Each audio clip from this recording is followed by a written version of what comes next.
Good evening. My name is Gloria Fike, and I am with the Stuart Heritage Museum. Our fearless leader, Gary Maxwell, had a family emergency and had to leave. So I'm going to handle the program tonight, and I want to say thank you for attending. I don't think I've ever seen this many people at one of our programs. I'm absolutely thrilled.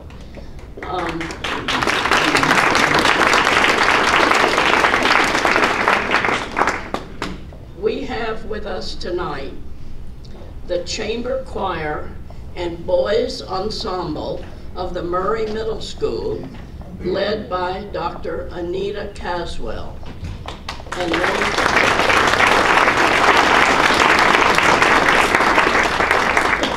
And they are going to start off our program with the Star Spangled Banner.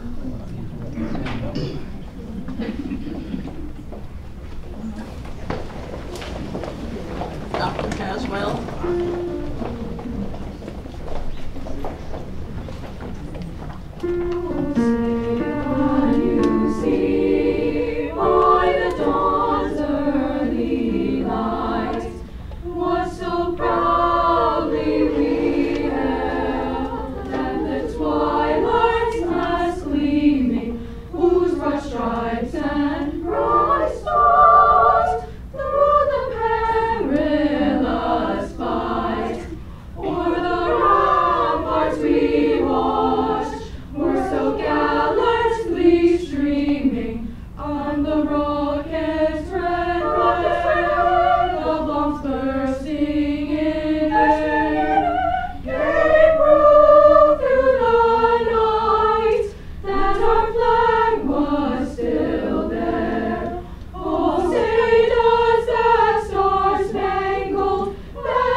Will be an award tonight that will be presented by Amy Pinder of the DAR, and it is the Women in American History Award to Sandra Thurlow.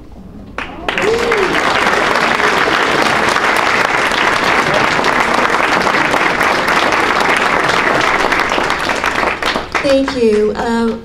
Our chapter, Halpatioke chapter, is celebrating its 75th anniversary this year, and we had the privilege of Sandra Thurlow doing a program for our January meeting, and we awarded her with the chapter's Women in American History Award, and unfortunately the post office was late and she got her certificate, but we have a medal for you as well, Sandra, so I'd like to present that to you.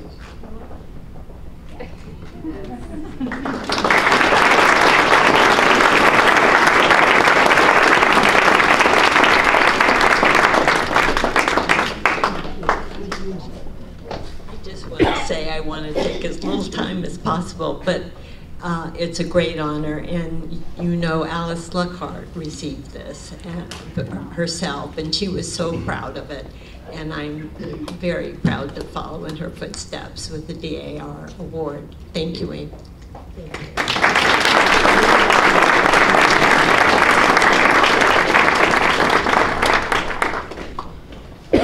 And now I'm going to turn this over to Dr. Caswell, and there will be 3 selections done by the choir.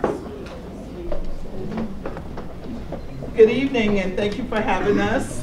This is not everybody. Come join them, let's stand behind you. We are going to do for you, I Hear America Singing, which is kind of appropriate for the award that was just given. And then the ladies are going to come back and sing for you, I Am His Child. And because it's Black History Month, we will end with the spiritual Elijah Rock. and it will be a combined number with the boys and the young ladies. Okay? The gentlemen and the young ladies, excuse me.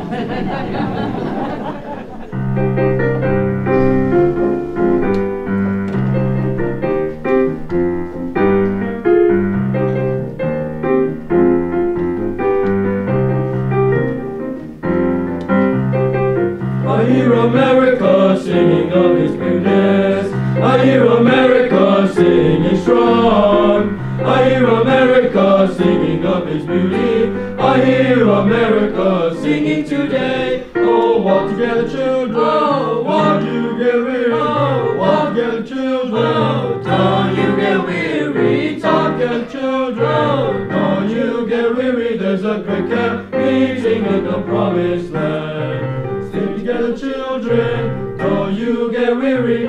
Sing together, children. Don't you get weary. Shout together, children. Don't you get weary. There's a great camp meeting in the promised land. Great camp meeting. America singing. America singing. Sing. We're going to America singing. America singing. America singing. Sing. All together, America singing. America singing. Sing. We're going to sing.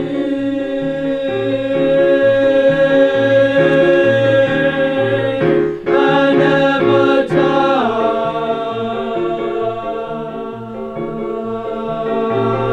We're going to sing and never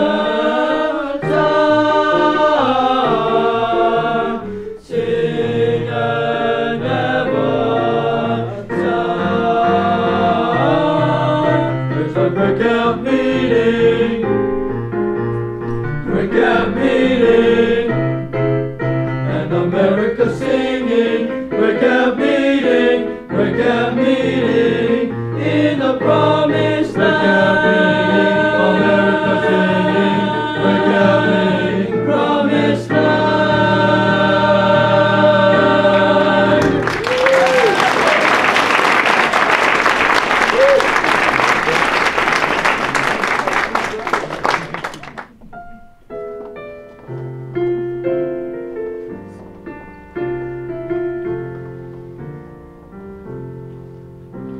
I may not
time for MPA. Mr. Anderson texts, Doc, I need you, so that means you get ready.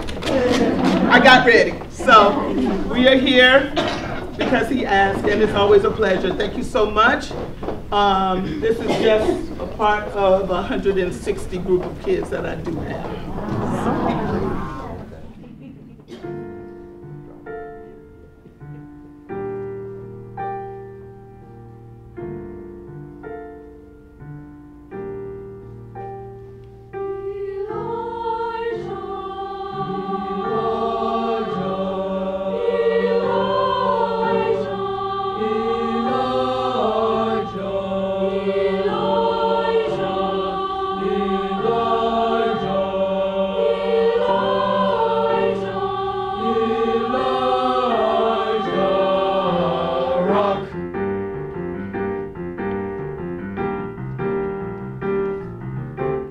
Elijah rock, shout, shout. Elijah rock, coming up, Lord. Elijah rock, shout, shout. Elijah rock, coming up, Lord. Elijah, Elijah, Elijah, Elijah. Satan's alive and a conjure too. If you don't watch out, he'll conjure you. If I could, I surely would stand on the rock where Moses stood. Elijah rock, shout, shout. Elijah rock, coming up, Lord. Elijah rock, shout, shout. Elijah rock, coming up, Lord. Elijah, Elijah, Elijah, Elijah, Elijah,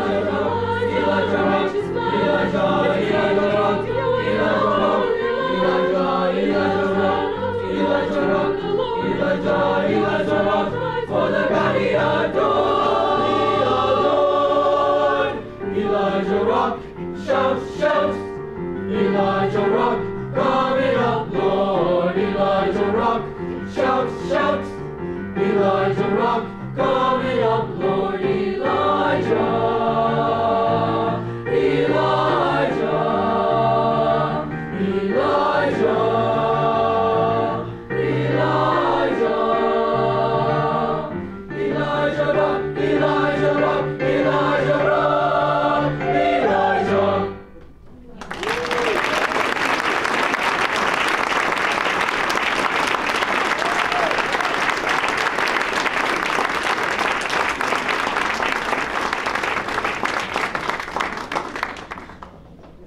They're going home. It's late, so I'm going to put them to bed.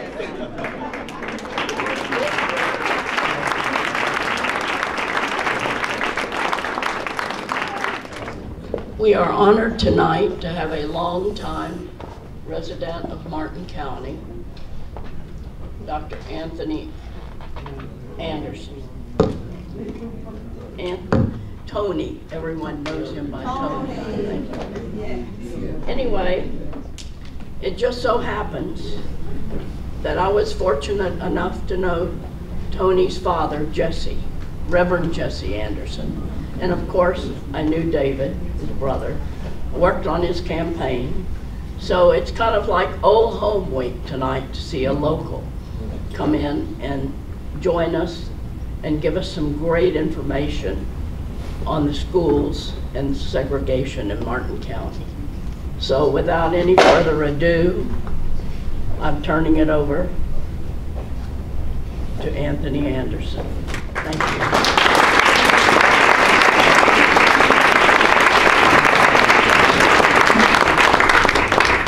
Thank you very much. It's just a pleasure to see so many faces here tonight. First of all, I want to thank the Heritage Association for what they have been doing here in this county for years. I told someone the other day that even if you moved here in the last 20 years, there's really so much of Martin County you don't know anything about. But we have a history. We have a legacy that we can really be proud of, and we need to be reminded of that, those of us who knew that, and those of us that are here and never knew about it, you need to hear about it. So I was asked at all times to speak about education. So I said, are you kidding me? But that's okay. When you've been around a while, you know exactly how to address things. So I was actually happy to talk about education because you know what? Since this is a heritage group, we're gonna go back and we're gonna talk about a time and place, not only in this county, but in this history, when it was very difficult, but our predecessors, I mean, they were just unbelievable in how they navigated that. So I want everybody to relax tonight. There won't be any kind of politically charged, things going on. Nobody be rolling their eyes and taking shots. That's not what this is about. I know too many good stories to go down that road, and that's what I'm gonna do. So let me just start out with a little background and talk about the importance of knowing our history and our heritage. Or why is that important? History helps us to understand past events, and it helps us to shape who we are today because of the past.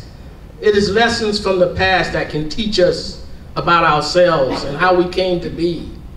It also helps to avoid mistakes of the past, that we can create better paths for the present and also for our society. History gives us what we need to analyze and explain as far as problems of the past. There may still be some unresolved issues, and therefore, when we're provided with critical perspective of what took place, we can be able to face the future and solve the problems that have haunted us. History helps all of us to become informed citizens. History provides us with a benchmark. It provides a point that we can look back to. I call it a reference point, where we can look back where something really good happened and we can refer to that. That's what history can do. And even today, we can learn from the past. I've chosen to highlight some personalities that really were crucial. You see the headlines here. I'm gonna circle back to that later, but that was the headlines in the Palm Beach Post on the 2nd of February in 1965. You see what that says? Within minutes. That was unheard of in this country and even in the adjacent counties, Palm Beach County and St. Lucie County. As a matter of fact, they had to get a court order to do it. So we have a lot to be proud of here in Martin County. Okay, and a lot of you newcomers would never know that, but we haven't always act, out and act foolish in this place. We've been civil people, and we want to continue that. And I'm proud of that legacy, and we want to continue to do that as well. Maria, if you would hit the first slide. I want to highlight a gentleman by the name of Thomas Crook. He was born in Memphis, Tennessee. He was a natural athlete, okay? He lettered in 4 sports. He did service like many of our leaders in the military. He served for 29 years as principal and as superintendent in the Martin County School District. Here is where he and his family shared with us during some very, very challenging times. His leadership helped us, and it was vitally important during this phase. He had to make some bold moves considering what was going on at this time. We did hit some snags, okay? I don't want anybody to, because several people kind of cornered me off the other day and say, now I want you to know, we got a lot to be proud of, but we had some problems, and we did, but there were nothing monumental compared to what was going on, and that was understandable. This was uncharted territory, so you could expect that, okay? Go to the next slide, please. Anybody know him? He's still alive. He's still with us today. That's Superintendent Jim Nowitzki. He came to Martin County in 1964. Okay? He was only 35 years old. When Thomas Crook resigned, he was appointed by Governor Claude Kirk, 35 years old. He retired after 21 years of service. The school system grew and flourished under his leadership. He understood people, and he understood the matters at hand. He had a gift, a natural gift, of pulling and leading people together. He's probably one of our most beloved superintendents, even till this day. A lot of people wondered at that time, so young, just got here, but I do believe that that was probably ordained by God, because for what he did, it's just unbelievable. So we are so fortunate, okay? Next slide, please. Jack Smiles, huh? Boy, he was really a people's person. He was quite a character. He was like the right-hand man of the superintendent, and he was a leader. He was a great leader. He spent a considerable amount of time in the classroom, and then, of course, as assistant superintendent. And anything I tell you tonight, I want you to know, you can go and look it up. You can read it for yourself. Okay, it's all there. He did a piece called Setting the Record Straight from Segregation to Integration. And here's what he said. Florida schools were invited to the West Coast to attend meetings, to attend a meeting that was called by the Attorney General of the United States. The superintendent and I attended that meeting to represent our school board. We were told that separate but equal was no longer, and complete integration was now the law. When the plan was presented to the public, sure, he said, some problems arose. There were things like going to school with other races. I don't think so. I'm just not gonna do it. There were loss of friendships. He said there, and he says it in a mild way, there was a noticeable coolness exhibited among some of the residents. He said, yeah, there were threats of violence against he and Mr. Crook and other school personnel. They even threw explosives at his house, egged his house, yelled obscenities out in public. But overall, even at that, nothing like what we were seeing all over the state of Florida and of the world. Now, I have to pause to tell you that at this point in time, I attribute this, navigating this critical time, to the leadership. The leadership. You know that you're going to always have people on the fringes that's going to carry on. And for you to sit here and not think that happened, then we'll be deceiving ourselves. That did happen. But when you have the core, the leaders, saying this is it, putting their foot down, and this is what it's going to be, you can do your job. Okay? And when we have schools that are doing that, teachers can do their jobs and not worry. Okay? Principals can do their jobs and not worry. Superintendents can do their jobs and not worry. Even school board members can do their jobs and not worry. So I attribute that to the leadership from the top down. You got to be together. A house divided will not stand. It's almost like if you got kids, parents, you got to be on one accord, one way or the other. Other than that, it's a recipe for disaster. So a lot of what was taking place was because we were blessed with the leaders. Next slide, please. So I go back to that other slide that talked about the schools were integrated and everything. So here's some notes from the meeting. It says a 9-minute special call meeting took place. 9 minutes on such a critical subject, right? I guess those people meant business. They said, we're going in here to do what we're going to do, and that's it. We don't have to he and ha all day long. This is the law. And they did what they were supposed to do. He said the meeting was punctuated by one question, okay? And after that, the Martin County School Board desegregated its school system. That deserves a hand when you think about what happened all over the place.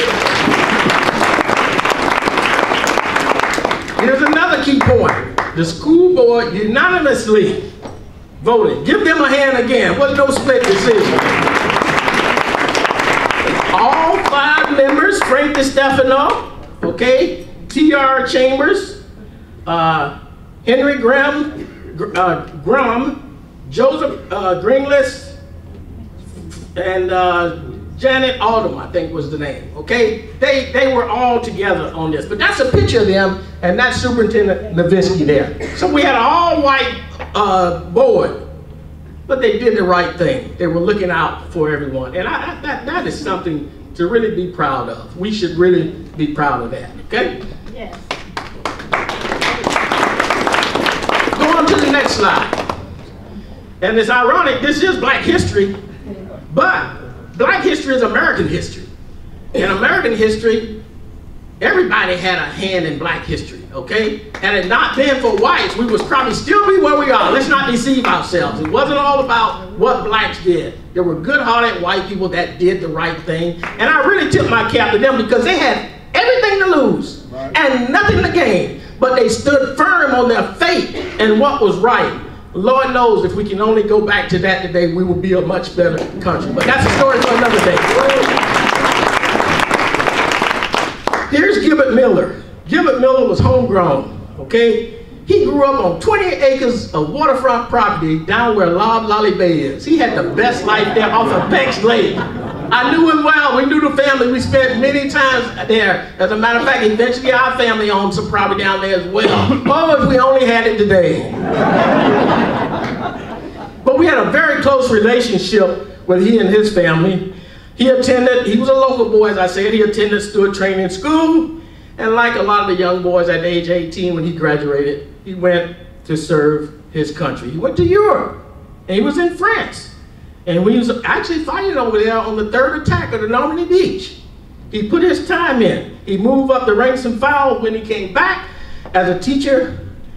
Check this out. So he was not only, and this was still during segregation, he was not only a teacher, he ended up being the principal, and you can get all this, it's documented, okay? Down at Dunbar, down there was an elementary school line. He was the principal, he was the custodian, he was the bus driver, all in one to the tune of $2,100 a month. Okay? He put his time in. He eventually became the assistant superintendent. And guess what? That's why we want to highlight these guys today. Because a lot of what we're enjoying today, your kids, and especially you newcomers that are coming here, what you're enjoying today, I know there are not many blacks around in the school system, and there's not many of us in there, but you need to know that African Americans had skin in the game when it comes to the growth and the development of Martin County, and we should never forget that. I advise everybody to get to know the history and learn some things. It may do you good. He became assistant superintendent, but guess what? He also was over the Head Start program as a grant writer. And I remember at his funeral when Superintendent Nowitzki got up and he talked about one of the first times when they went for federal dollars. They took a trip to Atlanta, Georgia. They drove up there. And they didn't know how it was going to come out because this was new territory. Little old Stuart trying to get federal dollars for Head Start. And they put on a presentation and they were rewarded bountifully. He said they laughed and clapped all the way back home. That was new ground. Thank God for these guys. Y'all need to know these stories. So again, Head Start.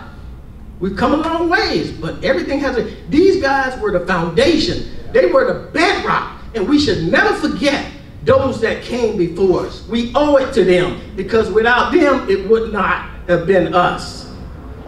He and Superintendent Nowitzki worked very well together as they expand the resources and programs in Martin County that we all are enjoying today. Next slide, please. This is Mr. Robert Murray. He was, Murray Middle School is named after him. Now this is a strange situation. A lot of people to my understanding, I think that school is named after him. It's actually named after his family. His picture hangs there, okay? But he had, it was I think 3 other brothers, his wife was a teacher, and they were very astute business people in Martin. They came to Martin County, and we were blessed by these men. I mean, they had so many skills and talents, and they put it to use, and Martin County became a much better place, but he did end up being principal there. But I mean, so many attributes that they brought to Martin County, and we are a better place today because of the impact that the Murray family have had on Martin County.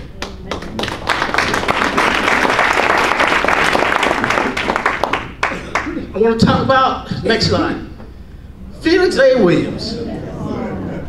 We may be getting down to the town where some of y'all may begin to catch up now, right?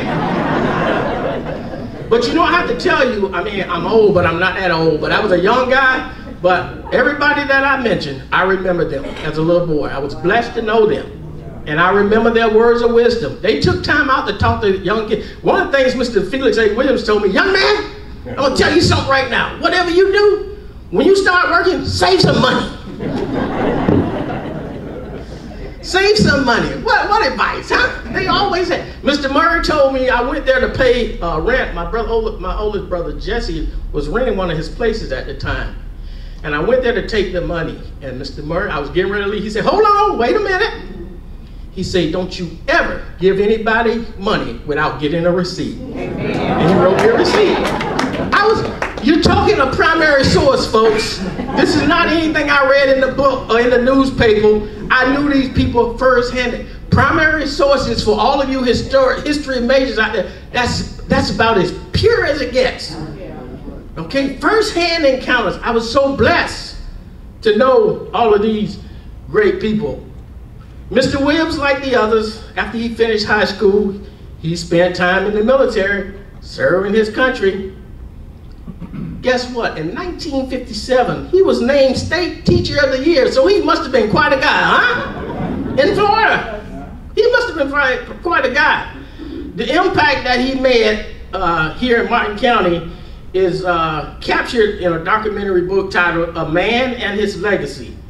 It lays out the spirit, the character, and the impact that he had on our educational system. He was a trailblazer in the Martin County school system by introducing programs for special education and vocational education. He knew good and well that a lot of the African-American students would not go on to college, but they still needed to get some education and training so they can become gainfully employed. And folks, that's where vocational education, and it's big now, we call it CTE and all that, which is still needed. But my point is, you need to know the beginning of that came with Felix A. Williams. That's why the school is named after him. It's named for a reason. Get to know your history. He made Martin County a better place because of his positive impact that he had on all students. So many of them became leaders and outstanding citizens here at home. Next slide, please. This beloved lady, those of you that know me, know how near and dear she was to me. Costello never had any kids. I was her godson, and she basically adopted me. And I actually went to live with her. Not because my parents kicked me out, but the joke was, she told my mom one day, my mom's name was Alberta. And when I got to like middle school, she said, Berta, you got all these kids. Give me my boy. He needs to come live with me. And I was just one street over, and I would go spend the night and get up and go to school. So I had the best of both worlds. Delphina and I we were by her bedside when she took her last breath. She died at the ripe old age of 97. She retired in 1975 after 46 official years of service with the Department of Education. Now let me just tell you a funny story here. She said, Tony, she said, I actually did 48, but they told me they wasn't counting when I did the first 2. So she only got credit for 46. But here's something I found very startling when I began to go through a lot of her things after she passed away. there was a letter there written upon her retirement from, at that time, the Commissioner of Education. His name was Ralph Turlington. Some of you old timers remember that. I know Miss Thurlow, Miss Gainey, I know y'all remember that. I'm not saying old timers being disrespectful. I'm an old timer too. That's with much love and respect. But, and I have that letter to this day.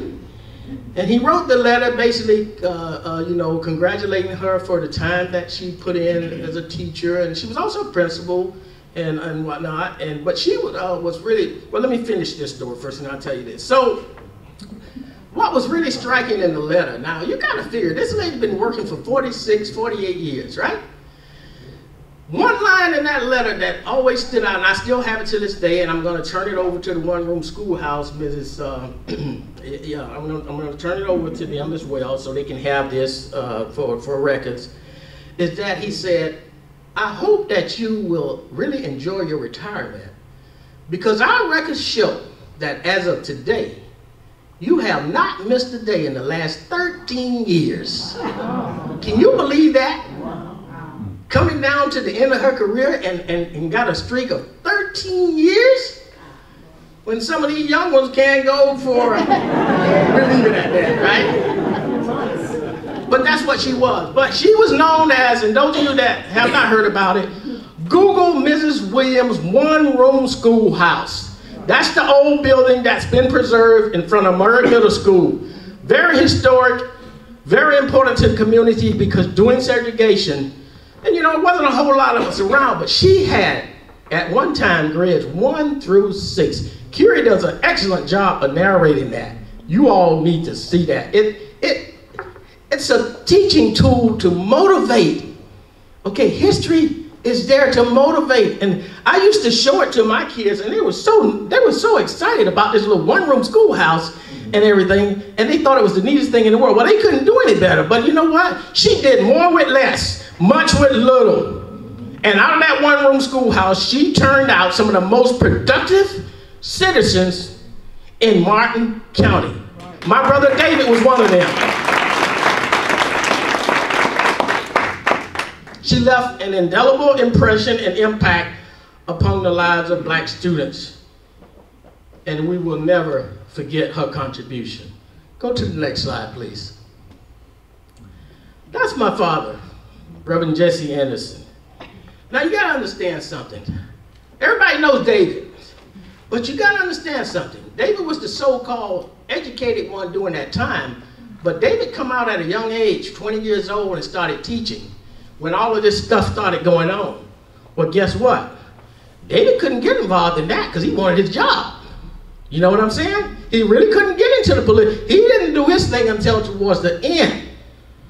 So my dad became what we call the black spokesman for the black PTA. He was like the liaison between the black population and the school board. Former city commissioner Arthur Sims said to me at one time, and I worked for Mr. Sims when I was in college. He and my dad became very, very good friends. And I think Mr. Sims he was so in love with our family, I think he just wanted to help me out. Well, I was happy because I was making money going to college, right? And he was very generous. I mean, he was just, he said to me one time, Tony, your dad is probably the most persistent man that I have ever met in my life. Now, there's a lot behind that persistence, okay? Because behind closed doors, they had some powwows, but they didn't show off out in the public like what you see today. They had some dignity and class and respect. What are we teaching our kids today when we act like fools? That did not happen back then. He said he was always firm, but always polite. Always firm. You can't beat that, can you? Huh? The truth is the truth. And the only way to tell the truth is to tell it. And I don't care how much you soften it up. If some people don't like it, there ain't nothing you can do about it anyway. So tell it like it is. And he used to always say, the only way for me to tell it like it is to know it as it was. Mr. Sims said, your dad and I became the very best friends after the integration period. And my dad had some real conversations with some of these people around here, and some of it make you chuckle. A lot of it to me, it wasn't the mean stuff today. It was, to me, I call it an innocent ignorance. Innocent. I can excuse innocent. Okay? Innocent ignorance, such as one guy said to my dad, and he was a leader in the county. He was concerned, and a lot of people were. Blacks were concerned about, it's uncharted territory, so that's understandable. One guy pulled my dad aside. He said, Jesse, I don't really have much of a problem with them integrating the schools. Sammy, you're over there laughing. You must know what I'm going to say. My nephew Sam. He says, but the problem I got, if they start going to school together, the next thing you know, they're going to get married. My daddy said, Mr. Sims, I've got 7 girls, and with my oldest grandson, I got 6 boys. And I'm not sending any of them to school to look for a husband or wife. I'm sending them to get an education. When I walked in the door, somebody greeted me. This lady greeted me today, and she said, I want you to know, not only did I know your brother David, but I knew your daddy Jesse. He was quite a guy. So everything I'm telling you today, I am not making it up, and I'm not going to hold back because he's my dad. Sometimes I have a problem talking about my relatives, but I got to do them justice as well. And I saw him first-handed, okay? I'm going to tell you another story. So when they began to do the integration, Mr. Crook, and I'm going back to the leadership again now, before Nowitzki took over, they were very creative. They said, okay, so this thing's got to happen. And my dad, behind closed doors, he began to really let them know what was going on, okay? He said, don't you think it would be best if we get ahead of this curve and go on and get it done? We don't need the federal government coming out here telling us what to do. We're good enough to do the right thing. And by his persistence and leaning on them behind closed doors, they developed a plan that said, okay, since it's gonna happen, and you could tell by the vote of the school board, they meant business. When you got the leaders behind you, you ain't got to worry. But when you don't have them behind you, well, that's another story for another day, okay? But when you have them behind you, you don't have to worry. So they went on, and what he said was, look, here's what we're gonna do. The federal government basically said by 1967, it's gotta be done.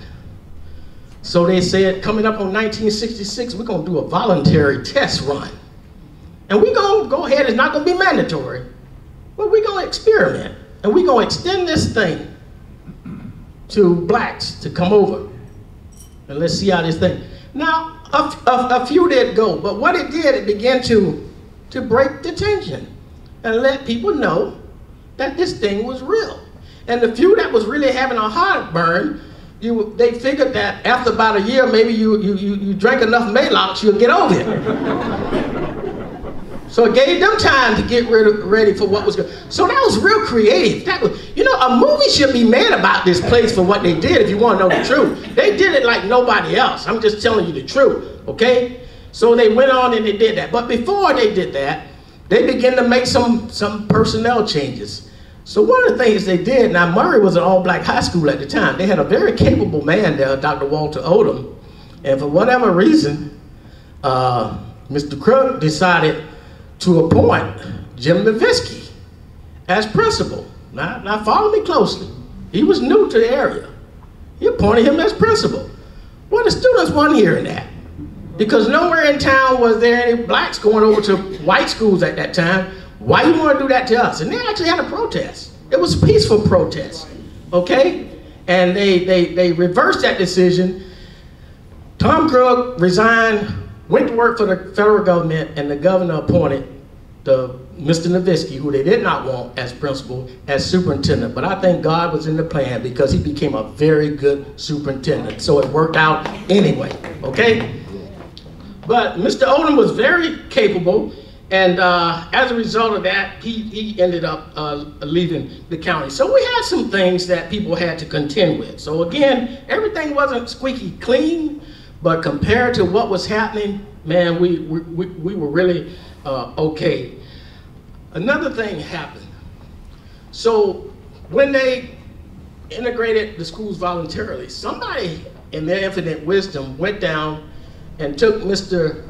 Murray's picture down and threw it in the dumpster. I'm just telling you firsthand because I know the story. Well, there was a black custodian there by the name of Letha Johnson. Now, y'all remember Miss Letha, yes. Okay? She retrieved that picture. And as a little boy, I remember her ringing the doorbell, coming to my dad, Reverend Anderson. Look at what they've done to Mr. Odom's picture. Well, boy, my dad didn't sleep that night, I have to tell you. It was tearing at him. First thing that next morning, he made his way to Tom Crook's office. And he said, Mr. Crook, is this the way we're gonna start doing business now or what? Now, I'm not blaming Mr. Crook for that, but somebody did it and it had to be addressed. Obviously, he addressed it because guess what? When you go to Murray today, that picture's hanging up out there right now. The first time that dawned on me, I was there visiting that school about 3 years ago. And I knew the story, but I never really paid attention. And when I walked in and saw that picture, I started to cry. Because I'm saying, that would have been long gone had that not happened. So what I'm telling you tonight are real accounts. And you need to know these stories because regardless of what, the good, the bad, the ugly, we can learn from that. People today are knocking history and saying, oh, we don't want to talk about it. Well, you know, you could benefit from knowing so much. If you were doing crazy things, if you sit down and talk about it, you're not doing it to make anybody feel bad or to look bad or whatever. You're doing it so hopefully people will learn. And the worst thing you can do is to disrespect a hurt or injury that anyone has experienced. It doesn't matter if you're red or yellow, black or white. If you've been injured and I try to play that down, that ain't no big deal. That's so disrespectful. And this is the kind of stuff that we're dealing with today. But I'm pleased to be able to do this presentation because it's telling you we did it the way it should be done. I could remember as a little boy, my mom would cry and tell my dad when it was time for those big meetings because he would go out there and speak. And you can pull the articles. You can see Jesse Anderson was sticking it to him in a dignified way. They couldn't help but like him even if they didn't like what he was saying. Okay, he had that gift for that time. And she would say, Jesse, please don't go out there tonight. They're gonna kill you. She actually told him that. He says, Alberta, I got to go. And I'm gonna take your baby Tony with me. And I would go with him to meetings. Somebody said that he was real clever. He took me with him in case somebody got in behind him. They'll see the little boy and say, oh, leave him alone. He got his little boy. Whatever, it worked. One other thing. So when Murray School was built, you gotta remember, Old Spectrum was the high school at the time. When we finally got a new high school, it was Murray that is now out there as a middle school. That was the new black high school. Well, we were happy to get that school. And they called my dad one day in to say, well, Jesse, we got a problem. The school is gonna be built, but we don't have enough money to finish the gymnasium. We're not gonna be able to do that. We're gonna build a school, but we can't do the gym. So my dad said, well, what kind of stuff is this? He says, you just built a new one over at Martin County High. He says, the one over at Stuart Training High, which is Spectrum, you didn't even give us a gym there. Do you know it was an outdoor basketball court and the blacks got together and poured that and that's how they played their games? If it rained, the game was canceled. It was an outdoor basketball court. So he said, what are we gonna do? Go back to that? We're not making progress. So I think one of the guys' response was, well, Jesse, haven't we been good? Boy, my daddy, I got a little bit of him in me because somebody said, you're always loaded for somebody. And my dad's response was, good isn't good when better is expected. Okay? So my dad said, okay, I'll tell you what we're gonna do. Since we're talking, you know, we're moving from separate to separate but equal now. Okay, that's where we were in this phase. So we want to be in compliance. So here's what we do. Let's get together and coordinate our basketball schedules with Martin County High. And when Martin County High is playing away, the kids from Murray High will come over and play in Martin. Well, they didn't want to hear that. Some did not want to hear that at that time. So what do? They build the gymnasium. Can you imagine if it were not for these 12 trailblazers, all of them, black and white up here, where we would have been today? Thank God for them. You guys need to know these valuable stories. Next slide. So everybody, there's a young David Anderson with a half afro and jerry curl, whatever it is.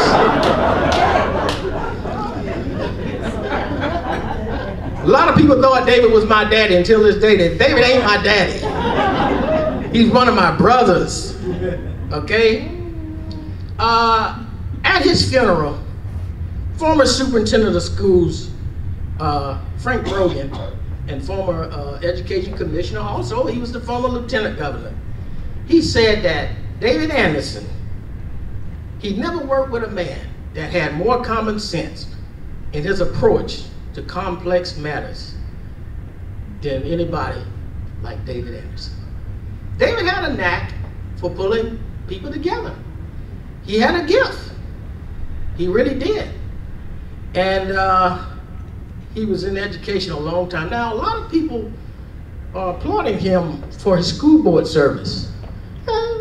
That's commendable. Okay, 32 years, is that a long time? I don't know how he did it, because at the time, check this out, most of those years, because he had moved on to Indian River Community College at the time, then Indian River State College.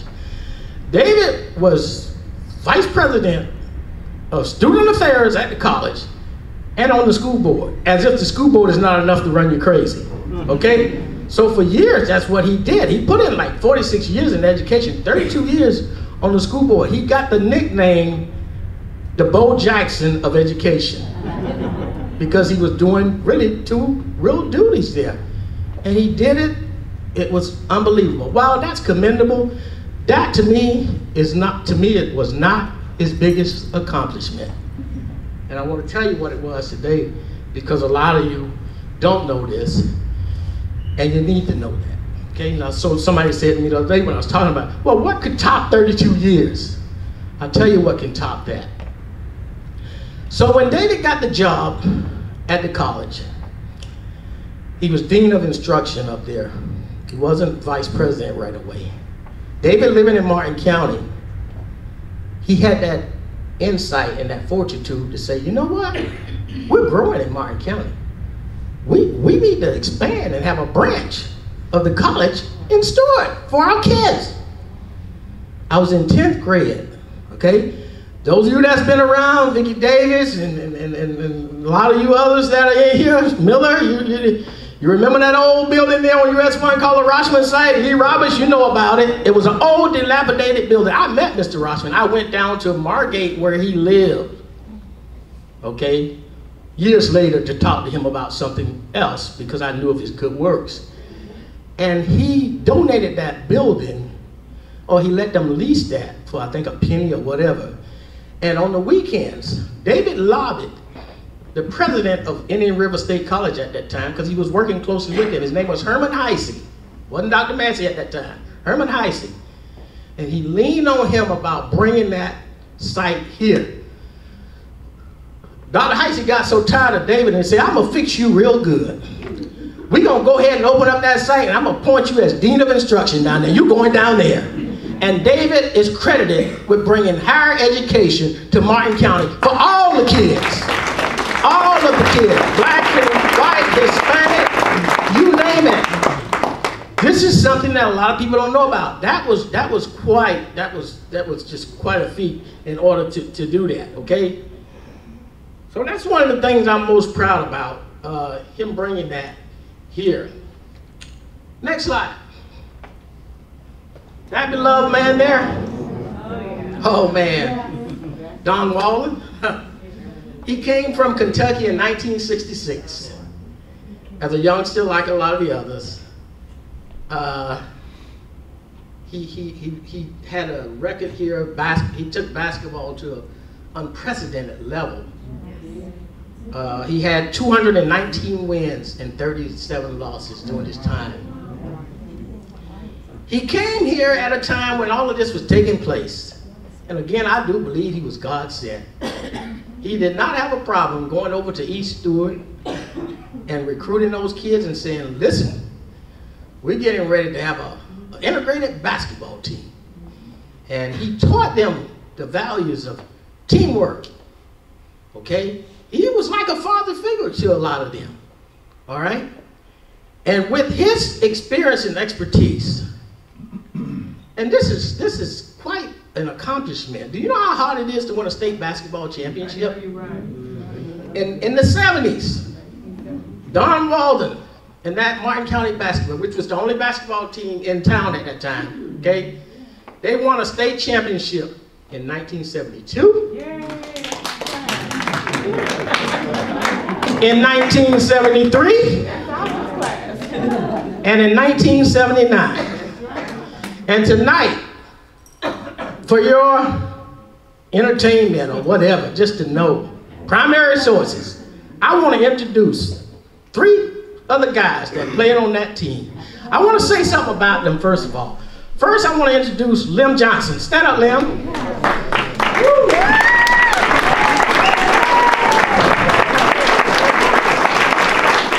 Lem Johnson is homegrown. He had about 3 or 4 other brothers that played. There was Moses and there were Otis. The only thing that kept these guys out of the pros is that they just didn't get an opportunity. And here's the point that I want to make to young people. Everybody talking about, they running around here saying, I want to be a soccer player, I want to be a football player, I want to be, you know what, I don't mean to rain on your dreams, but let me tell you something. You need to have a backup plan. My brother Charles, stand up Charles, class of 67.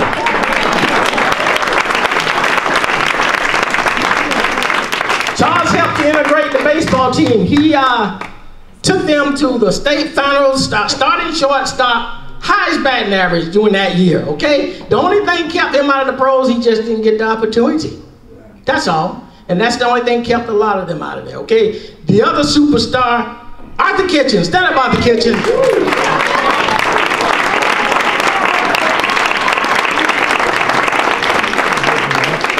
And then in 1979, there's Charles Jones. Stand up, Charles Jones.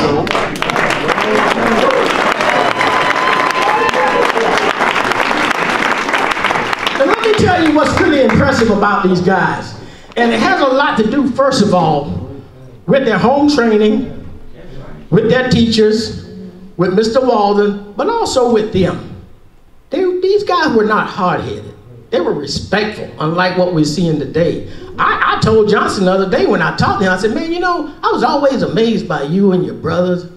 As good as you guys were. I never saw you walking around campus thumping your chest and showing off when you made a basket. You just got back down there and played. I called them all gentle giants. And they all went on to have successful careers, knowing that they did not make the pros, but they could have had, they all went on to successful careers. Charles did, I think, 37 years teaching. Arthur did a career with FP&L. Lem did a career, I think, with law enforcement. And they're still doing wonderful things. Charles did all kind of things and still doing things. Community involved in his church. I mean, it's just, they added so much. And I want to tell you this, and this is why we need to talk about it. A lot of people never even heard of Martin County until these guys won a state championship. Let's give honor and respect to whom honor and respect. They were a credit to this town. Okay, not just to black race, as they used to say back in the day, but to all of Martin County. They represented us well. And even today, in getting older, such respectful, law-abiding, just great guys. I think Art is still volunteering with basketball team up in Port St. Lucie. You better come back to Martin County, boy. This is who's talking, right? Yeah. But anyway, we really do appreciate it. And I thought that would be a nice treat for you all to see these guys today.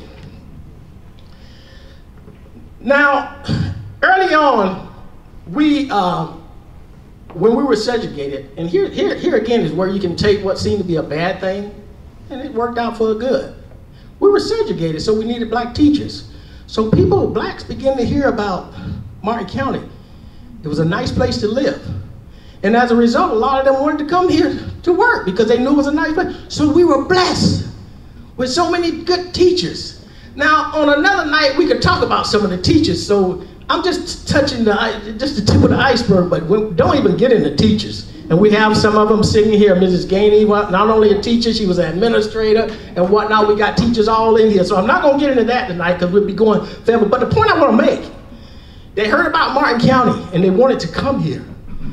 And because of that, we were so blessed, and especially in the early years doing segregation, because these people did not play. Somebody said the other day, they took the Board of Education, which was a paddle, and put it to their seat of understanding. They tore their behinds up, in other words. And ain't no parent came out there raising hell about it either. We've come so far. I don't know where we're headed. Sometimes I think I would be better off if I didn't even know how it used to be, because I'm grieved when I see so much that's going on. And it's bad all across the board, y'all. Let me tell you something. Rotten people comes in all sizes, shapes, and colors. Don't fool yourself. In all careers, in all professions. Okay? Let's not forget that. But we were so blessed with these teachers. And then when we integrated, the school system was really blessed. But over the years, a lot of them have retired after long-term careers, 36 years. It's hardly just a handful now, and it saddens me. But we were rich with black educators, and they were respected across the board. And I was privileged to know a lot of them, and I know the stories. I'm gonna go ahead and nail this thing down now. I don't even know how long I've been up here. I didn't see nobody tell me to sit down yet, but I'm getting ready to.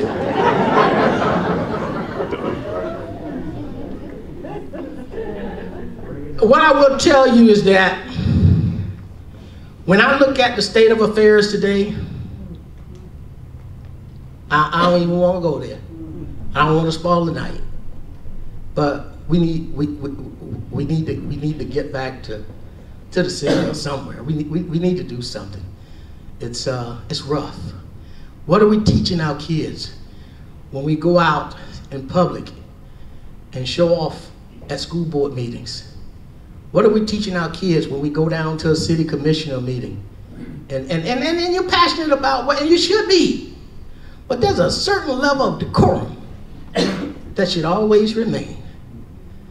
And you know, one thing I like about the old people, like my dad, when he had to tell somebody off, he got you behind closed doors, and he did it, and you both came out of there smiling, you'd think it was a love fest. But they knew how to do it. These kids don't need to see the behavior that's going, and quite frankly, with regards to the education system, I'm so glad I'm out of there. Not only the classroom, but the school board and everything else. I'm free at last.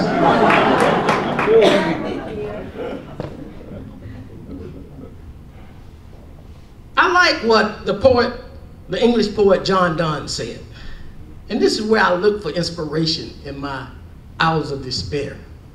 And even though I have no need to, because I'm done with it, but I care about the common good. I care about my country. I care about my fellow brother, whether you're black, white, Hispanic. Somebody once said, red or yellow, black or white, we all are precious in God's sight. I grew up on that. And I believe that. Some more people need to believe that too, because I don't think they get it. But I like what John Donne said when he said that no man is an island and no man stands alone. Each man's grief is my grief, and each man's joy is my own. He said we need one another, and so I will defend each man as my brother and each man as my friend. I also like what the poet Sam Floss had to say. He said, let me live in a home by the side of the road where the race of men go by. The men that are good and the men that are bad, as good and as bad as I. I would not sit in the scorner's seat or hurl the cynic's ban. Just let me live in the house by the side of the road and be a friend to man. What this poet is saying is that, you know, it's like a play. He says, in life we represent, it's like a cast in a play. We are merely actors. And we share this giant stage called life. Sadly, we assume that our roles have been permanently cast. We are only actors playing a part, y'all. As actors, we continue to follow yesterday's script, no matter how old, how outdated, or how ridiculous. We can change the old script by making the stage a whole lot better, where we become more conscious of our behavior towards someone that may be just a little bit different than us. We have not all had the same shared experiences, y'all. We need to understand we are a melting pot. We've come from different places, but we're still one. As I leave you tonight, I just hope and pray, and it's captured in this poem that I love so well. Are you going to be a stumbling block or a stepping stone? Lord knows we got enough stumbling blocks. We got enough of them, okay?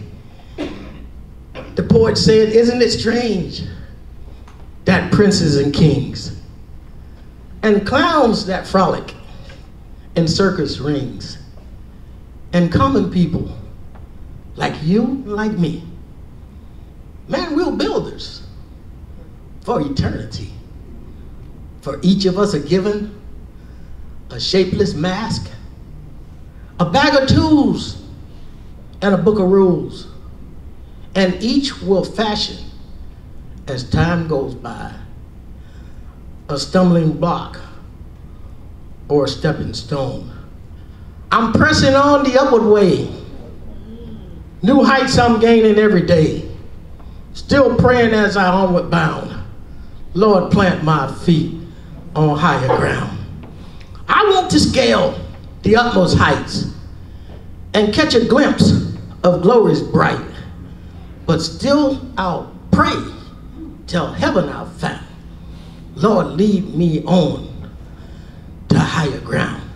For my heart has no desire to stay where doubts arise and fears dismay, though some may dwell where these abound. My aim and my goal is higher ground. Thank you, and God bless you.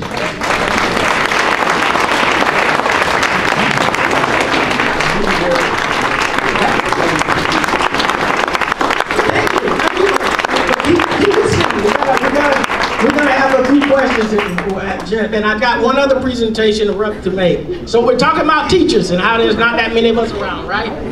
Well, guess what? We have a gentleman with us tonight named Josh Perry. Josh was named the Teacher of the Year. Here's something pretty startling I found, and it really saddens me, that only about 1% of the teachers in the United States are black male. Y'all research it, unless I saw that wrong. But here's Josh, Teacher of the Year. Stand up, Josh, we're proud of you.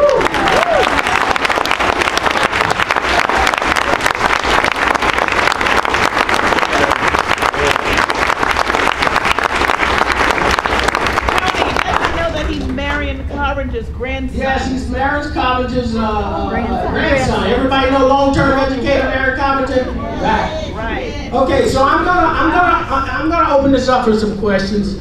But before I do, I'm gonna share something with you, because this is what I get asked the most when I'm either out and about in the shopping center or whatever. And I have to tell you all something. I really appreciate the people in Martin County. As you know, I lost a very close school board race not too long ago, like something like 0.5%. Okay, I'm cool. I'm okay with that. I don't like the way some things went down, but that ain't here nor there. It worked out for the better. I think my wife was praying that I lost. So anyway, she's happy, I'm happy, right? But so when I retired from teaching, because I was teaching in Palm Beach County, so I decided in June I was gonna, and I was so naive. I said, boy, I'm gonna retire. I'm gonna just take it easy. And I love my yard, got a lot of things to do, love my family, love my friends. I'm just gonna do all these neat things and do some stuff for Tony, start going back to the Bahamas, Turks and Caicos, because after COVID, everything kind of shut down. I got a whole new family over in the islands, y'all.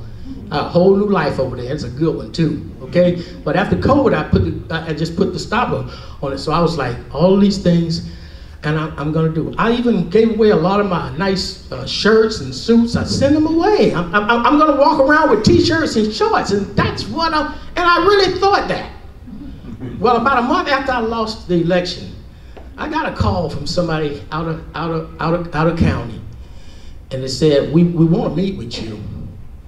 A man like you, we're heartbroken to see what happened, but a man like you, you can turn your expertise and your experience now as a consultant. You can do great things. A lot of people can benefit from you. I'm like, really?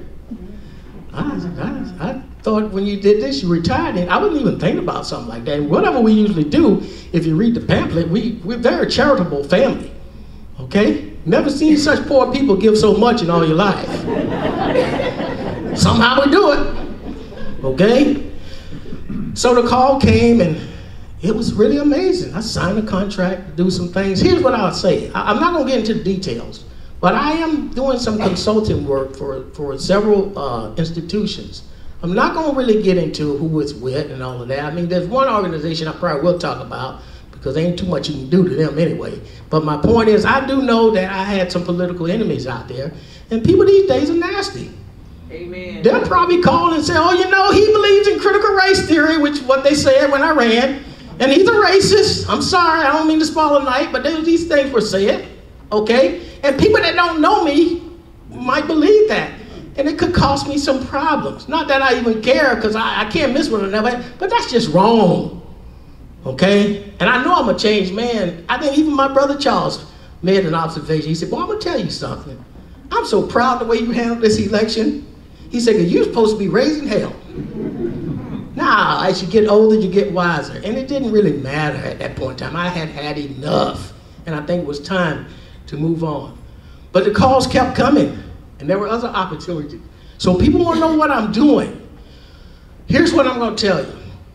So I'm still involved doing some things, but I don't have to get up out of bed every morning and go to work. Don't have to worry about the pressures of working in a school system and all the stuff that's going on there. And it's really amazing, and maybe it's a payback for all the grief I've had. I don't know, but I'm grateful. I'm grateful for it. So what I want to do is tell you this. Find something you love, do it. But then here's the thing. Take time out for your family and your friends. Because at the end of the day, when we lay down to die, that job, that career, whatever you had, while it kept your lights on and it put food on your table, man, there's nothing more valuable than your family. I remember I read a thing about Jacqueline Kennedy when, you know, she lost her husband with young kids there when President Kennedy was assassinated. And one of the comments, somebody said, you did such a good job raising Caroline and John. And she said this, and it always stuck with me. If you fail raising your kids, nothing else really matters that much. Think about it. And so why am I so passionate about what I'm doing? Is because, you know what? I was so blessed to have older brothers and sisters that were there for me. And then there were older people that just love me and adore me. Blacks and whites. I mean, everybody wanted to adopt Tony. So you know, I got a different perspective on life because my experiences are different. And so I'm trying now, what I'm doing now is trying to create okay, opportunities so young kids can be exposed to the whole world of what's out there that's good. Lord knows they see enough bad stuff, right? And so my job is to, you know, make things happen with these different educational institutions, vocational settings.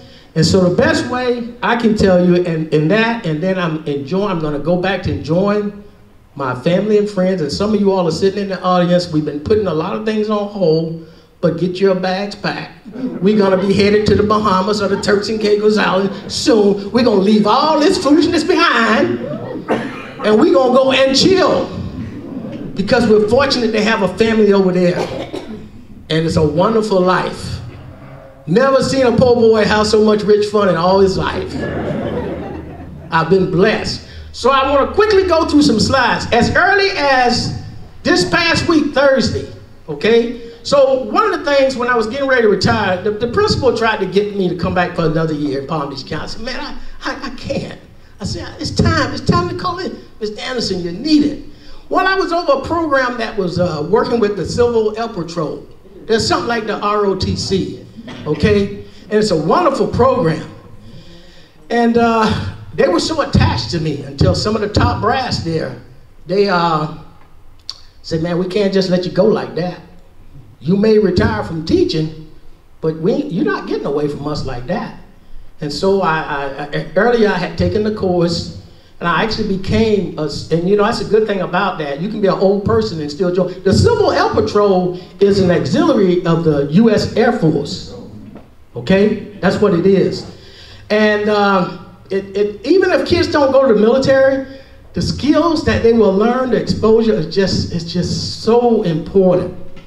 And being involved with this group have really even opened my eyes up to some things. It's been an incredible experience. And tonight, I have two of the top brass from the Civil Air Patrol.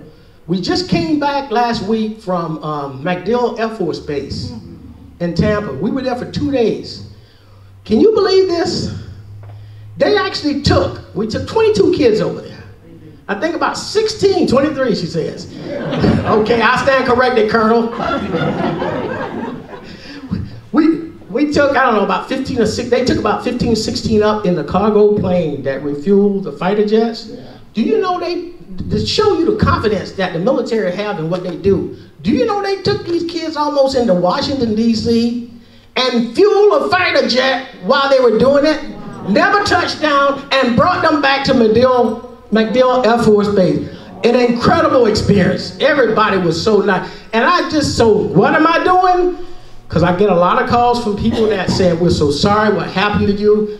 Here's what I want to tell you. Don't feel sorry for me. As the song say, don't cry for me. I'm good. Okay? And I want to capsulate some of what we've been doing. Quickly, let's go through these slides so you can see. Look at this. Take them up, fly them.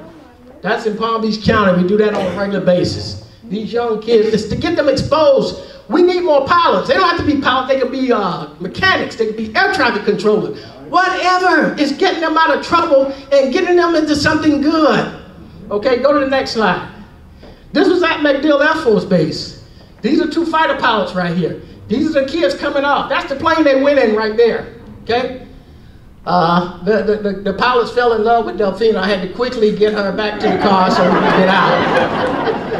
Matter of fact, we all got on the chartered bus riding around the base. This fella here had Delphina riding in his F-150. When we left the BX, I said, you coming with me now. Go to the next slide. This kid here, I was at an event out of town, and she said to me, aren't you Mr. Anderson? And we were eating, and we were at a big event. She said, you taught me at Anderson Middle School. Isn't that something? Here I am with some kids at FAU. Here's the dean of the college, not just some little low-level person, telling them about the possibilities of what could happen. And that's what I'm doing. I'm connecting kids with all the possibilities out there. Why? Because I know the importance of being exposed to things and what it did for me. And shame on me if I go home and retire and say I'm going to take my marbles and just play with just my family and friends. No, I still got something to give, and I want to do that. Go to the next slide. This gentleman here, I took some kids to the Forum Club down in Palm Beach. They meet there like every 2 months. It could be anybody speaking, from a past president to, and this was with the Civil Air Patrol too. Top brass there, they were there, at least one of them, I think. Well, we getting these here. This gentleman here is the past CEO of Ford Motor Company and Boeing. The man actually took time to sit down and talk to me and thank me for what I was doing. He signed an autographed copy of his book. And he thought I was the most amazing person around. I'm thinking, I think you're the most amazing person around. But it's just so heartwarming. These are a group of, let's just say, educational professionals, and I'm doing some things with them. All of them have their PhDs in higher education, and so I'm in good company where I got everything to gain by learning things. And they love me, and they want to be with me, okay? And that is, when people want to be with you in your life, that makes a difference, okay? But what I am thankful for, I don't need any of that, but I'm grateful and I'm going to stick with it. This gentleman here, he used to own the Kansas City Royals, okay? And that's another high-level educational professional. Very nice gentleman. Just the calls that I get, the people that I have in my little humble home for a lunch or dinner. My wife is an excellent cook, and I'll share this with you real quick. So there's this one group that we've been supposed to get together forever since the campaign.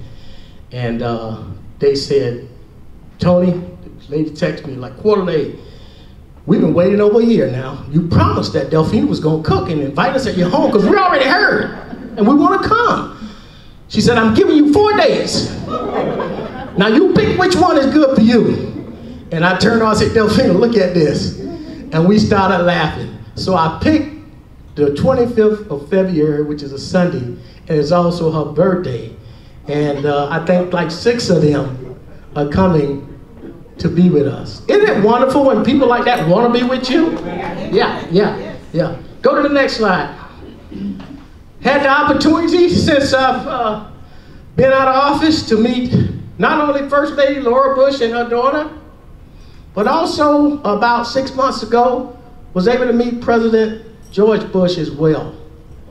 And one of the things he said that was very striking, and I thought, man, oh man, oh man.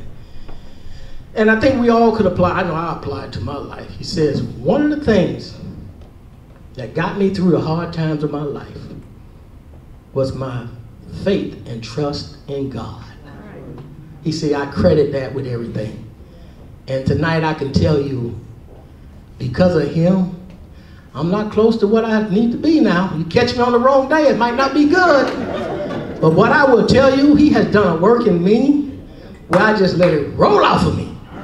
And as they say in the islands, no worries. You may be worried and stressing it, but not me. But that's what God can do. This is the beloved Baron Carpenter. We're at an event in Fort Lauderdale. Here I am in the Abacos. Now I don't like that's some of my relatives over there. I would never do something like that. But anyway, I wasn't gonna turn down the boat ride, okay? This guy is from Martin County. I took him over. I take a lot of people over, high profile people that I don't get into revealing all of that, because that's our business. Because I know the area and I know the good times and whatnot, and we have some wonderful times fishing. This is another event that we were to. This guy up here is a retired professional baseball player. Okay, go to the next slide. Here again, this guy here is a school board member in Dade County. Here's Delphine and I. This here was at, and I want to say something. I want to put a plug in about this event right here. This was at the House of Hope annual dinner. A lot of our charitable organizations that's doing good work, they have these annual things, okay? In December, it was the Chrysanthemums Ball with the Cleveland Clinic. We were there. Then just the other day, it was the Boys and Girls Club. There's a couple of, we went to all of them. Here's what I want to tell people. and especially some of you all that's been in office, especially a long time, why don't you support some of these good organizations? You know, it's kind of a shame. Some of our elected officials have been in office for years. They never even attend a Red Cross ball or a school board foundation meeting. That's sad. You on the public payroll, you're getting public assistance, and you get paid for the job you're doing. But man, don't be so tight. Support these wonderful organizations. They're for a worthy cause. I mean, they do a whole lot, and I applaud our leaders for what they're doing. Let's make sure that we just support these things. Okay, go to the next slide. Here I am on a Saturday at my house with 4 college professors. That's Delphina, because we're eating lunch. I was sitting here. We were working on something, and I stopped to eat lunch. And they came from out of town.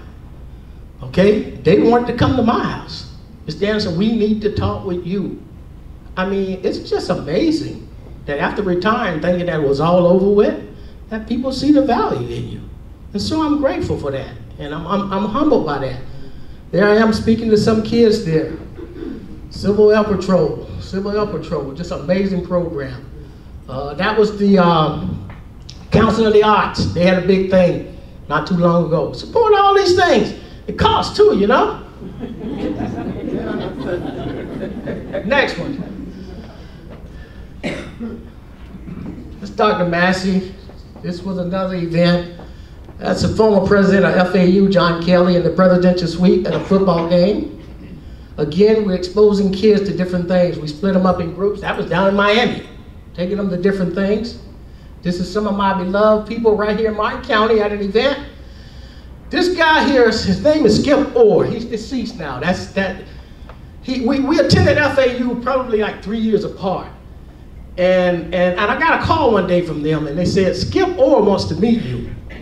I said, well, who is Skip Orr? I said, well, he was doing some research. He saw a picture of you hanging up down the hall, and he was pretty impressed with you. And he said that your time kind of overlapped, but he wanted to meet you. And he was the ambassador to Japan in the Obama administration. And there we are at a football game with some other guys, and Skip unfortunately passed away, but he was also the CEO of the Boeing aircraft European division. So he did some mighty. He was also adjunct professor there. Skip was quite a character, quite a guy. Go to the next slide. And this is my recreation. These are the outlets, and I got that picture there for a reason. Okay, so it's funny how I knew a long time ago. This picture was taken in 1976. We were in the island of Eleuthera, where my dad is from. I knew that, as fate would probably have it, that they would go before me. So I wanted to take some, so I'm not in the picture because I took the pictures. So I got good memories. That's my dad and David swimming. We were all swimming. We had so many wonderful times over the years. But the point that I'm making, I still got memories. It saddens me now when I go, because over the years, the family it shrunk, from brother-in-laws to my dad and our brothers. And now I gotta, I'm still hanging on, so I'm recruiting a couple other fine men to fill in so we can go and enjoy the goods. You know who you are, I've already contacted you. We gotta keep it going. This is a family that owns some cottages on the water in the Abercoast. I'm actually sitting on the bed, taking a picture. Can you imagine what night seems like when they come out with the lobster and all the refreshments and you're sitting there, just having a wonderful time. What I'm saying is take time out to enjoy your family and friends. Miller, we talked a lot about that, and we're gonna do something about it too, okay? But that's the good life. And so for those of you that's wondering what I've been doing, I got more than enough to keep me busy. Tony Anderson is doing fine. Now, hey, I really forgot my real special guest. The top brass from the Civil Air Patrol, Lieutenant Colonel Sonia Soto and Captain Alex Mercado. Stand up!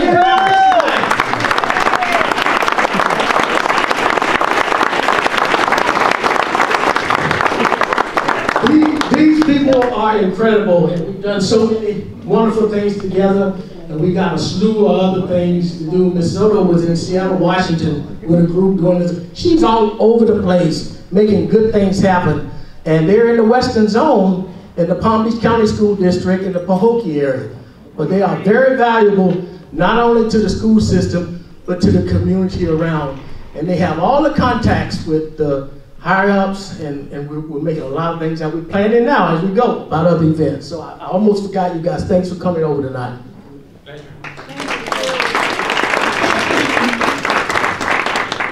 Thank you all for joining us tonight. We really appreciate you coming in and hearing all these good things, and especially the chorus. It